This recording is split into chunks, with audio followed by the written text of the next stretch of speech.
의 축복이 여러분과 함께 하실 줄로 믿습니다. 양옆 앞뒤로요. 반갑습니다 라고 인사 좀 나올까요? 예. 오늘은 이렇게 처음 뵙는 분들이 여러분이 계시다 보니까 일단 제가 너무나 좋으네요. 목사가 이렇게 처음 믿는 분들이 교회 온다는 것은, 그리고 또 우리 전서영 자매님도 이렇게 오니까 얼마나 좋아요. 너무나 기쁘네요. 꼭 이거 어저께 보니까 우리 모아 신방을 갔었는데, 우리 송건찰님 딸이 너무나 이쁜 거예요. 나도 이쁜데 그 부모는 얼마나 이쁘겠습니까? 할아버지 할머니는 얼마나 이쁠까? 근데 그런 마음 같아요. 나도 이렇게 좋은데 하나님은 더 기뻐하시겠죠. 하나님의 그 기쁨이 좀 몸적으로, 좀 마음적으로 좀 느껴집니다. 아무튼 이렇게 첫 교회에 오신 여러분들을 주의 이름으로 깊이 있게 축하하고 축복합니다. 오늘은 설교의 제목이 사랑이 모든 것을 이긴다 라고 제목을 잡았습니다. 하나님께서 세상을 만드실 때요, 세상이 아름답고 행복해지길 위해서 만들어 놓으셨어요. 내 세상은 아름다운 일들만 있는 것이 아닙니다. 늘 싸움과 분쟁과 그리고 또 아픔과 고통들이 있는 것이 또 세상의 모습입니다. 그래서 하나님께서는 이 아름다운 모습들을 늘 간직하고 은혜 가운데 살아가기를 원하시는 것이죠. 그러면 사단은 무슨 역할을 할까요? 이 아름다운 것을 파괴하는 것이 바로 사단의 역할이라는 것이에요. 세상은 늘 근심이 있습니다. 고통도 있는데도 하나님의 말씀 안에 살아가는 사람들은 이 모든 것들을 이겨내고 하나님의 은혜 가운데 살아가는 사람들이 있습니다. 그래서 서로 간에 갈등이 있고 문제 있는 곳에 진정한 사랑이 그곳에 있다면 그 갈등의 문제가 문제같이 여겨지지 않고 서로 사랑의 공동체를 이루면서 은혜 가운데 살아가는 것을 보게 하십니다. 우리 예수 믿는 사람들은 어떨까요? 바로 그런 사랑의 주인공이라는 것이에요. 여러분들이 가는 곳에 이 분쟁과 다툼이 있는 이 세상, 이 힘들고 고통 있는 곳에 이 사랑을 통해 가지고 모든 것을 이겨낼 수가 있고 풀어낼 수가 있고 또 그 안에서 주권적인 축복의 삶을 살아갈 수 있다는 것입니다. 저는 예수 믿는다는 것이 큰 복이라는 생각을 늘 갖습니다.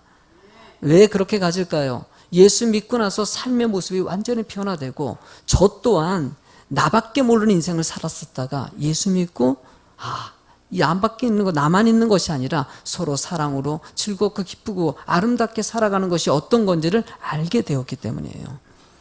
성경은 사랑이 이 세상의 모든 것을 풀어낼 수 있는 힘이라고 얘기하면서 고린도전서 13장에는 사랑장이라고 얘기해요. 여러분들이 많이 들었던 내용이기도 합니다. 한번 읽어보시겠습니까?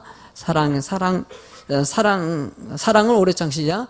사랑은 오래 참고 사랑은 온유하며 시기하지 아니하며 사랑은 자랑하지 아니하며 교만하지 아니하며 무례히 행하지 아니하며 자기의 유익을 구하지 아니하며 성내지 아니하며 악한 것을 생각하지 아니하며 불의를 기뻐하지 아니하며 진리와 함께 기뻐하고 모든 것을 참으며 모든 것을 믿으며 모든 것을 바라며 모든 것을 견디느니라. 서로 즐겁고 행복하게 살아가고 싶은데 우리는 늘 자기중심적인 사고 때문에 서로 갈등하고 싸울 때가 얼마나 많이 있습니까? 그러나 오늘 본문에 읽은 이 사랑이 있다면요, 여러분들 갈등하고 문제 있는 것들이 다 거기서 풀어지고 충분히 이길 수 있는 마음을 주시더라는 것이에요. 여러분들 예수 믿고 구원받는다는 것은 얼마나 큰 은혜인지 몰라요. 왜? 예수 믿고 천국의 소망을 얻었기 때문입니다. 저도요, 예수 믿고 천국의 소망을 얻은 것도 너무나 큰 은혜이지만은요, 그 은혜 안에서 또 하나의 축복이 있다면요, 말씀을 듣고 진정한 복된 삶이 무엇인지를 알았다는 것이에요. 행복한 인생이라는 것은 무엇일까? 이 고민에 대해서 탈출구를 찾고 이렇게 살면 되는구나. 성경은 끊임없이 이 부분에서 가르쳐주고 여러분들도 그런 사랑을 통해서 참된 기쁨과 소망을 갖길 원하신다는 거예요. 사람들은 겉으로 보기에는 멀쩡한 것 같은데도요, 속에 근심과 염려들이 얼마나 많은지 모릅니다. 제가 이번에도 전도주간이기 때문에 성도를 전도하지 않습니까? 이번에도 제가 우리 교회이기 때문에 물건을 거래하는 사장님과 이분이 꼭 뭐 전도를 꼭 해서 예수 믿었으면 좋겠다는 소망이 있어가지고 늘 관계를 갖다가 이번 주간에는 안 되겠다 싶어서 직접 만나보고 얘기를 좀 나눴었어요. 나눴는데 그 느껴지는 게 있어요. 그래요. 사업은요, 직원들도 있고 겉으로 보기에는 번창하고 잘 되는 것 같이 느껴져요. 근데 알게 모르게 느껴지는 그 영적인 느낌이 있습니다. 이게요. 그래서 내가 하다가 그냥 넌지시 한번 던졌어요. 얘기하다가 말 그렇게 하게 하시는 것 같아요. 혹시 사장님 힘드시지 않으세요? 그랬더니 그 말에 갑자기 얼굴 색깔이 변하는 거예요. 얼굴이 변하면서 목사님 사실 참 힘드네요. 그러는 거예요. 기쁜 얘기는 할 수 없겠지만은요, 그분이 여러 가지 겉으로 보기에는 늘 밝고 거래처 다니고 뛰고 애쓰면서 조금 더 번창한 사업가가 돼서 회사도 좀 키웠으면 좋겠다 이런 마음이 있는데 그 안에서 말 못하는 그런 아픔과 고통이 그 안에 담겨져 있더라는 것이에요. 제가 부탁드렸어요. 세상에 돈 버는 것도 중요하고 사업에 번창하는 것도 중요하지만 우리 사장님의 마음에 평안이 있었으면 좋겠다. 사장님, 정말 중요한 것은 마음의 기쁨입니다. 그랬더니 네, 맞아요. 그러시더라고요. 우리 사장님이 교회 같이, 우리 교회가 좀 멀면은 가까운 교회로 좋으니까 신앙생활 좀 같이 했으면 좋겠다 요청했더니 교회는 못 오겠다 그러시더라고. 근데 그 말씀 하시고 나서 목사님 못 오시겠다고 솔직하게 얘기를 하셨지만은 다음번에 한마디 건네면서 아무래도 목사님 만난 것은 뭔가 뜻한 바가 있나 보네요 라는 말을 하시더라고요. 저는 그분이 교회에 나올 줄로 믿습니다. 함께 신앙생활하고 마음의 기쁨이 있었으면 좋겠어요. 여러분들, 왜 우리가 행복하고 왜 우리가 목적 있는 인생이 돼야 될까? 일단 첫 번째로 알아야 될 것은요, 우리는요 빛의 자녀이기 때문이다 라고 얘기합니다. 하나님 우리를 지명하여 불렀다라고 얘기합니다. 저는 노래 중에서 제일 여러분들에게 자주 반복하는 노래 있지 않습니까? 우리의 만남은 우연이 아니라는 거. 다 뜻한 바가 있어가지고 여기서 만나겠다는 것이에요. 성경에는요, 마태복음 5장 15절에 보면 이렇게 써 있습니다. 사람이 등불을 켜서 말 아래 두지 않고 등경 위에 두나니 이러므로 집안의 모든 사람에게 비치느니라. 이 말씀 뭐 뻔한 얘기지 않습니까? 등불을 펴가지고 위에다 놔야지 비춰져가지고 생활할 수 있는 거 아니겠습니까? 이것을 통해서 우리에게 하고자 하는 말씀이 무엇입니까? 여러분들이 빛된 인생을 좀 살아가라는 것이에요. 세상을 좀 아름답게 만들고 변화시키면서 살아가라는 것이에요. 그래서 가장 중요한 진리가 있지 않습니까? 예수님의 사랑을 우리가 닮았기 때문에 여러분들이 가는 곳에는 변화가 일어난다는 것이에요. 따라합시다. 나 만나면 잘 된다. 여러분들 만나면 잘 될 줄로 믿습니다. 왜? 믿음에 있는 사람들이 갔을 때 빛이 돼서 밝히기 때문이에요. 여러분들, 저는 거만한 땅에 오면서도 늘 이 순간에도 잊지 않는 생각 한 가지가 뭐 내 머릿속에는 그걸로 가득 차 있어요. 이 거만 땅에 있는 사람들이 다 행복했으면 좋겠어요. 우리 교회가 그렇게 행복해지는데 조금이라도 그 역할을 할 수 있다면요, 뭐라도 하고 싶은 거예요. 몇 년 전에 여러분들이 잘 아시는 분도 있을 거예요. 세상에 투신 자살하는 일이 우리 거만 땅에 있었어요. 난 그 얘기 듣고 너무나 가슴이 아픈 거예요. 그분도 어쨌든 간에 제가 상록마트라든지 뭐 길거리 다니다가 한 번이라도 스칠 수 있었던 분 아니겠습니까? 왜 자살했을까? 그가 자살하기 전에 얼마나 근심하고 염려했을까? 만약에 그분이 자살하기 직전에 예수 믿는 사람들을 좀 만나가지고 예수님의 복음을 조금이라도 듣고 세상에 근심과 염려 없는 것이 아니라 이거 충분히 이길 수 있는 것이라는 것을 알았더라면 그런 결단하지 않았을 텐데. 그리고 그 외에도 지금 길거리 다니면서도 만나는 사람들이 혹여나 겉으로는 그냥 맑고 좋은 것 같이 보이는데 혹시나 그 안에 마음에 상처가 있지 않을까, 힘든 부분이 있지 않을까. 하나님은 여러분들이 그런 분들에게 위로자가 되길 원하시고 그분의 손을 만져주고 같이 끌어안아줄 수 있는 사람이 되길 원하신다는 거예요. 바로 그것이 바로 영향력이고 빛된 자의 삶의 모습이라고 가르쳐주는 것입니다. 여러분들 본문의 2절 말씀은 이렇게 얘기합니다. 아무도 비방하지 말며 다투지 말며 관용하며 범사의 온유함을 모든 사람에게 나타낼 것을 기억하게 하라라고 얘기하고 있어요. 여러분을 아무도 비방하지 말라는 것은 무엇이냐면은 나에게 해를 끼치는 사람에게도 욕하지 말라는 것이에요. 판단하지 말라는 것이에요. 아니, 상대방이 나를 욕했는데, 나를 피해를 줬는데 나도 그냥 10원짜리 20원짜리 해야 되는 거 아닙니까? 라고 얘기하는데 그것이 아니라는 것이에요. 서로 비방하지 말고 서로 용서하는 너그러운 마음을 가지라는 것이에요. 다투지 말라고 얘기합니다. 싸움을 갖다 선동하거나 서로 분냄을, 서로 다투는 일들을 철저하게 하지 말고 서로 사랑의 공동체를 이루라고 얘기하는 것이에요. 관용하라는 게 무엇입니까? 자신의 이익보다도 남의 이익을 먼저 우선시 생각해가지고 상대방에게 잘 되는 일에 마음을 쏟으라는 것이 관용 아닙니까? 범사에 온유함으로 살아가라는 것은요, 범사라는 게 무엇입니까? 어떤 일을 만나든지 마음에 온유한 마음을 가지라는 거예요. 여러분들 화나게 만들고 분노하게 만드는 일이 얼마나 많이 벌어집니까? 그러더라도 마음에 온유함으로, 제가 가르쳐준 말이 있지 않습니까? 어떻게 하라고요? 그러려니. 할렐루야. 한번 해보세요. 그러려니. 그럴 수 있는 거예요. 세상 사람들은요, 다 겉으로 보기에는 멀쩡한데 부족함이 있어요, 없어요? 나는요, 제가 중학교, 고등학교 때까지 올라올 때까지 내 머릿속에 무슨 생각이 있었냐면요, 나는 되게 잘난 사람으로 생각했어요. 근데 알고 보니까요, 잘나지 않더라고요. 어지간히 부족하고요, 안 되는 것도 많고, 초등학교 시절에는요, 내가 진짜 대통령 되고 싶고 뭐 될 것 같았어요. 뭐 중학교 올라가니까 대통령커녕 아유, 그냥 어디 직장이나 잘 취직했으면 좋겠다, 이 정도 수준으로 푹 떨어지더라고요. 고등학교 올라가니까 더 떨어지더라고요. 여러분들 그래요.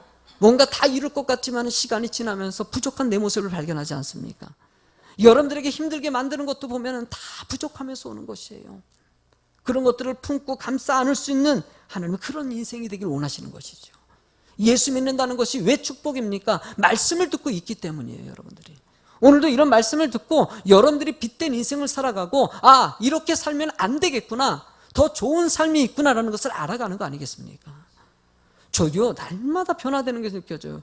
왜 이렇게 이걸 또 뭐 이 정도 깨달았다고 생각하는데도 또 깨달고 또 깨달고. 여러분들 조금씩 주님의 성품을 닮아가고요, 아름다운 그리스도의 향기를 바라는 여러분이 되실 줄로 믿습니다. 여러분들 두 번째로, 인생에는요, 참된 삶의 목적이 있다는 것을 아셔야 됩니다. 제가 어저께 이번 주간에 교단 모임이 있어가지고 갔는데, 저에게 방을 갖다가 줬는데, 호텔 방인데 너무 좋은 방을 주셨어요.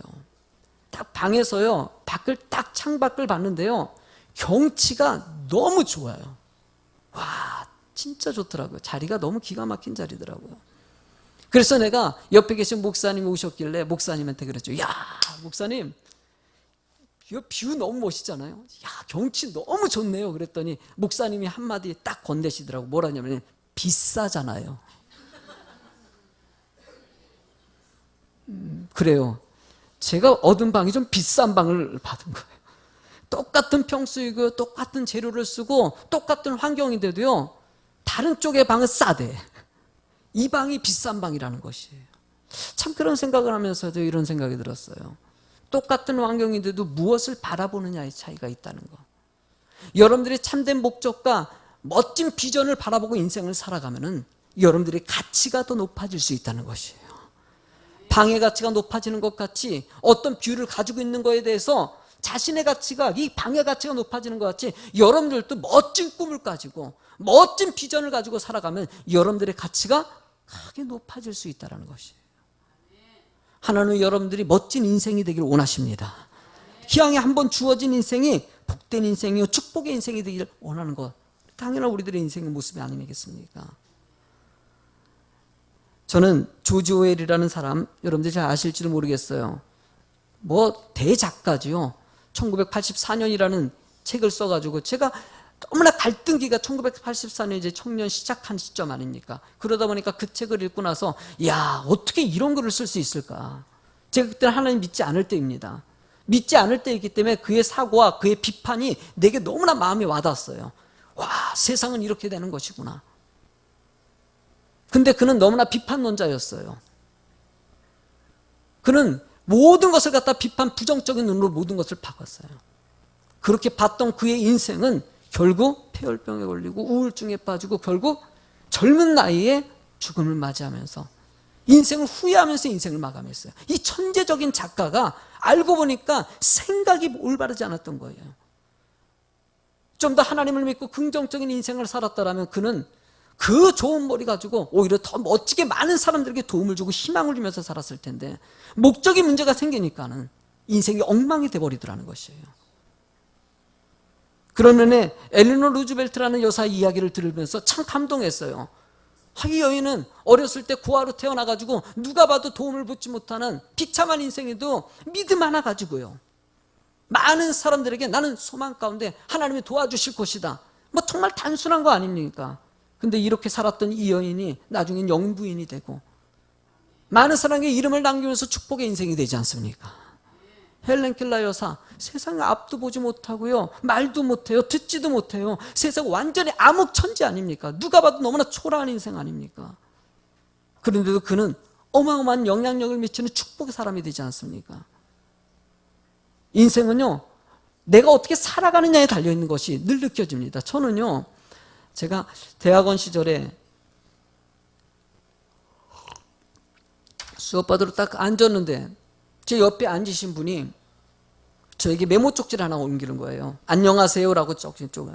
알고 보니까 이분이 듣지 못하고 말을 못하시는 분이셔요. 근데 제 옆에 앉으셔가지고 인사를 나누는데 말을 못하시니까 목매하고 이렇게 글자로 인사를 나눈 거죠. 자기 이름이 뭐다. 제가 오래전 얘기라서 이름도 생각이 안 나요. 근데 이분이 저한테 뭐라고 얘기하냐면은, 글자로 메모를 썼는데 뭐라고 썼냐면은, 우리 하구님, 내가 수업을 들어야 되는데 듣지를 못합니다. 옆에서 글로 이렇게 노트 필기를 해줄 수 있나요? 이렇게 써놨어요. 그럼 내가 그 상황에서 해야 될까 말아야 될까? 신학생인데, 예수 믿는데, 아니, 세상에 그 상태도 안 할 수 있다는 어떻게 합니까? 당연히 내가 예라고 대답을 했죠. 그래서 그날 수업을 들을 때 하면서 다 적었어요, 옆에서. 쉽지 않더라고요. 왜냐하면 이분은 나만 의지해, 나만 봐. 이게 뭔, 참 이게 쉬우면서 어쨌든 했어요. 근데 그 다음번 강의 때 또 내 옆에 앉네. 참, 한편으로는 이게 감사하다고 해야 될지, 그날 이후로 계속 같이 앉았습니다. 제가 학부 때요, 대학원 때 성적이 되게 좋습니다. 왜 좋을까요? 노트 필기를 잘했어요. 그분 때문에 안 할 수가 없어요. 늘 적어야 되고요, 늘 펴야죠. 그분 내 노트 보고 공부하니까요. 근데 볼 때마다 그분이 가끔 가다가 식사하면서도 언뜻 할 때 힘들지 않으세요? 그러면요, 안 힘들대요. 하나님 믿어가지고요, 이렇게 공부할 수 있고 대학원까지 다닐 수 있는 게 얼마나 큰 축복이네요. 그분 목회 잘하고 계셔요. 제가 인생을 살다 보면요, 우리는 환경을 자꾸 탓할 때가 있지 않습니까? 조건 때문에, 뭐 때문에. 하나님은 우리들에게 좋은 목적을 가지고 살 수 있는 그 눈을 허락하시고 꿈을 허락하셨어요. 오늘 아침에는요, 이은주 자매, 사지에 몸을 비뚤어져가지고 몸을 사용하지 못하는 이은주 자매가 아침에 문자를 갖다가 보내왔더라고요. 목사님, 무슨 일 있지 않아요? 나한테 그러더라고요. 문자를. 오래간만에 문자가 왔어요. 그러면 어저께 꿈에 났다는 거예요. 우리 이은주 자매 알다시피 제가 설교 때 여러 번 했지만 이은주 자매가 결혼을 했습니다. 아주 건강한 남자를 만나서, 사랑이 많은 남자를 만나가지고 결혼해서 행복하게 살고 있어요. 남편도 내 꿈을 꿨다는 거예요. 그러면서 거기다가 써놨더라고요. 근데 사실 제가 말을 못했지만 제가 요즘에 힘든 일이 사실 있었어요. 어저께 조금 힘들었었고 오늘 아침에도 그랬었는데, 그 자매 몸이 뭐 사지를 못 쓰는 그런 자매인데도 불구하고 그 안에는 예수님의 사랑이 있어요. 그래서 멀쩡한 내 모습에 나를 위로하고 힘이 되어주는 그런 자매 인생을 살아가는 거. 여러분, 우리는 멀쩡한데도 힘이 되어주지 못하고 의미 없는 인생을 살아가는 사람이 얼마나 많이 있습니까? 하나님이 여러분들의 기왕에 한번 주어진 인생이 멋진 인생 되길 원하고 많은 사람들에게 희망을 줄 수 있는 인생이 되길 주님이 원하신다는 거예요. 저는 여러분들이 그런 인생 되기 위해서 끊임없이 주님 바라볼 줄로 믿습니다. 본문의 3절 말씀을 한번 읽어보시겠습니까? 우리도 전에는 어리석은 자요, 순종하지 아니한 자요, 속은 자요, 여러 가지 정욕과 행락에 종노릇한 자요, 악독과 투기를 일삼은 자요, 가증스러운 자요, 피차 미워한 자였으나 라고 얘기합니다. 여러분들 이 말에서 얘기하는 게 뭡니까? 좋은 일을 해야 되는데 우리는 좋지 못하고 어리석은 일들에 매여 있을 때가 얼마나 많이 있습니까? 좋은 일에 좀 순종하고 좋은 일에 따라가면 얼마나 좋은데 그렇지 않을 때가 얼마나 많이 있습니까? 정욕과 쾌락에 매여가지고 잠시 잠깐이면 사라져버리는 그 쾌락적인 일에 매여가지고 인생을 허망하게 만든 사람들이 얼마나 많이 있어요. 거기에 종노릇하고 악독한 마음을 가지고 자기 이익을 위해서는 수단과 방법을 가리지 않고 살아가는 이 세상의 모습들을 우리가 일상적으로 보지 않습니까? 그래서 결국 이 가증스럽다는 게 뭡니까? 괘씸하고 미워하는 것을 표현하는 것이에요. 사람들에게 괘씸해도 미워해도 상관없다는 것이에요. 나는 나만 잘 되면 된다는 것이에요. 그러면서 서로 미워하고 살아가는 인생들의 모습들, 이게 온전한 모습입니까? 그렇지 않다는 것이에요. 하나님은 여러분들에게 그런 자기중심적인 인생이 아니라 세상을 좀 아름답게 만드는 인생이 되길 원하시고, 성경은 늘 내 것을 주면서까지도 예수는 왜 십자가에 못 박혀서 자기의 모든 것을 다 피 흘리면서 그 고난당하시면서 죽으셨을까요? 사랑의 의미가 바로 그런 것을 보여주는 것이에요. 하나님은 여러분들 이런 사랑의 삶이 되길 원하시는 것이죠. 여러분 성경에는요, 삭개오라는 인물이 있습니다. 삭개오는요, 세리였어요. 쉽게 말하면 지금으로 따지면 우리나라로 따지면 친일파입니다. 돈 벌기 위해서는요, 상대방이 죽어도 상관없는 인생을 살았던 사람이에요. 그래서 돈을 많이 벌었어요. 상대방이 피눈물을 가지고 돈을 번 사람이에요. 그 사람이 지나갈 때는요, 손가락질합니다. 침 뱉어요. 욕을 합니다. 그래도 삭개오는요, 나는 상관없어. 니들이 나를 욕을 해도 내가 돈만 벌면 돼. 이랬던 사람이에요. 이랬던 사람이 예수님을 믿었어요. 예수님을 만났어요. 만나고 나서 여러분들 누가복음 19장 8절에 삭개오가 이렇게 고백합니다. 삭개오가 서서 주께 여짜오되 주여 보시옵소서, 내 소유의 절반을 가난한 자들에게. 세상에 그렇게 돈밖에 몰랐던 그 사람이 돈밖에 몰랐던 그 사람이 그 돈을 가난한 자들에게 절반을 주겠다. 안 놀래네. 절반을 준대요. 절반이 많지 않으신가 보네. 절반을 주고요. 그 뒤에 보니까는 또 이어가지고요, 만일 누구의 것을 속여서 빼앗은 일이 있으면 네 갑절이나 갚겠다. 사실은요, 삭개오는 많이 뺏었던 사람이에요. 도둑질했던 사람이에요. 그랬던 그 모든 것을 다시 주겠다는 것이에요. 어쩌면 삭개오는요, 이 선언 때문에 가난한 사람이 됐을 수 있어요. 그래도 그에게는 참된 평안과 기쁨을 소유하는 인생이 됐다. 바울 사도는요, 당대에 로마의 시민권까지 갖고 있었고요, 최고의 스펙과 똑똑한 사람과 명예를 다 가지고 있었던 사람이에요. 그런데 예수 믿고 나서 그가 빌립보서 3장 8절에 이렇게 고백합니다. 뭐라고 하느냐? 또한 모든 것을 해로 여김은 내 주 그리스도를 예수를 아는 지식이 가장 고상하기 때문이다. 예수님을 아는 것이 최고의 고상함이라는 것이에요. 내가 그를 위하여 모든 것을 잃어버리고 배설물로 여기면 그리스도를 얻고 그 안에 발견되려 하매니 내가 가진 의는 율법에서 난 것이 아니요 오직 그리스도를 믿음으로 말미암은 것이니 곧 믿음으로 하나님께로부터 난 의다라고 얘기하고 있어요. 이 말이 뭐냐면요, 자신이 가지고 있던 모든 경험과 능력과 명예와 물질과 이 모든 것이 배설물이라는 것이에요. 여러분들, 똥이 어떤 역할을 합니까? 똥을 버려요, 안 버려요? 혹시 똥을 끌어안고 사시는 분이 계세요? 똥은 버려버려요. 그러니까 여러분들 자신이 아는 지식보다도 이 바울 사도가 얘기하고 싶은 것은 하나님 믿는 믿음이 참 좋은 것이구나. 말씀을 통해서 배우는 것이 너무나 좋은 것이구나. 예수 믿고 천국 가는 것뿐만이 아니라 많은 사람들에게 좋은 영향력을 미치면서 살아가는 것이 좋은 것이구나. 이걸 알게 됐다는 것이에요. 하나님은 여러분들이 그런 사람이 되길 원하십니다. 성경은 궁극적으로 예수 믿는 사람들의 모습을 뭘로 표현합니까? 바로 사랑이라고. 여러분도 오늘 앞에 있는 현수막을 우리 배경을 바꿨어요. 뭐라는? God is love. 영어를 한번 해봤습니다. 하나님은 사랑이시다. 국제화 시대를 빌어서 한번 영어를 한번 넣어서 사랑. 교회는요, 사랑이 답이에요. 사랑. 그래서 세 번째, 사랑은 모든 것을 푸는 뭐가 된다? 열쇠가 됩니다. 막힌 것을 풀 수 있다는 것이에요. 4절은 이렇게 써 있습니다. 읽어보시겠습니까? 우리 구주 하나님의 자비와 사랑하심이 나타날 때 예수님의 자비하심과 사람들을 사랑하는 것이 나타날 때, 이 나타난다는 것은요, 헬라어 원어에 보면요, 뭐라고 써네? 엔데이크니메누스라고 얘기하는데, 이 뜻이 뭐냐면요, 계속적으로 드러나길 원한다는 것이에요. 쉽게 하면 여러분들이 사랑의 마음이 계속 표현되어지길 원하신다는 거예요.